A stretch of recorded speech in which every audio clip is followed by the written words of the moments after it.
Hi, welcome to another episode of How to Do Atkins Low Carb. My name is, of course, Kent Altena, and this week's episode comes out of, again, the comments that I've received. And this particular Atkineer was bored with all his food choices, and it seems like he was just having meat and cheese and just that. And of course, I suggested vegetables, but he was bored with his meat choices. And my question to him was, given the variety of the things that you can have, how can you be bored? And it turns out this person wasn't using spices in his diet. And so that's the subject of today's episode, is how to use spices in an Atkins diet plan and to liven up your menu.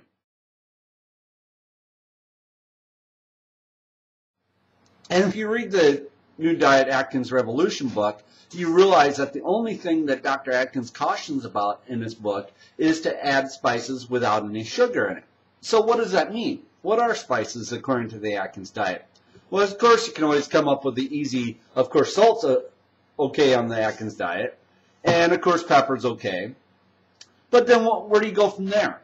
Well, obviously, garlic powder is okay, as well as the minced garlic spice that you've seen me put into some of my videos.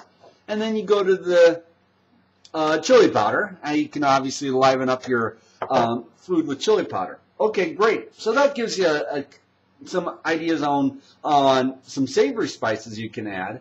But what about some dessert spices? You can certainly add cinnamon to your diet. You see this? I've used this in my mock Danish episode. And what surprises most people is that cocoa powder, unsweetened cocoa powder from either Nestle's or Hershey's, is an acceptable Atkineer spice. This is, for 1 tablespoon, it's 2 net carbs, 3 total with 1 gram of fiber. So you can have up to, say, even 1/3 of a cup of cocoa powder in one day and still be well within your induction limits.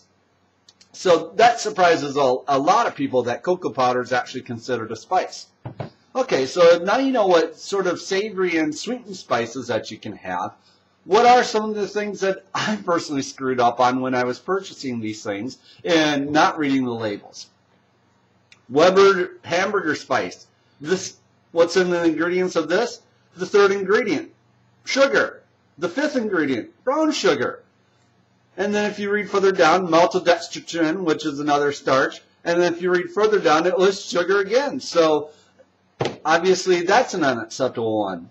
Here's another one from a long time ago, Famous Dave's Steak and Burger Seasonings. So if you're looking through the aisle of spices, your better choice is to make your own. To browse Linda Low Carb, she has a number of self-made spice recipes in which gives you basically the measurements of each spice to put in to make your own spices. You go through the taco seasoning aisle and you look through every single one of those taco seasonings, because I certainly have tried in the past, and every single one of them has some form of modified food starch or sugar in it just to make supposedly it taste better. So that gives you some ideas on what to stay away from too. So I hope this helps out, and I hope everyone had a great Thanksgiving, stayed away from all the cheat-filled treats that your family were trying to tempt you with, and have a good day. Talk to you guys later. Bye.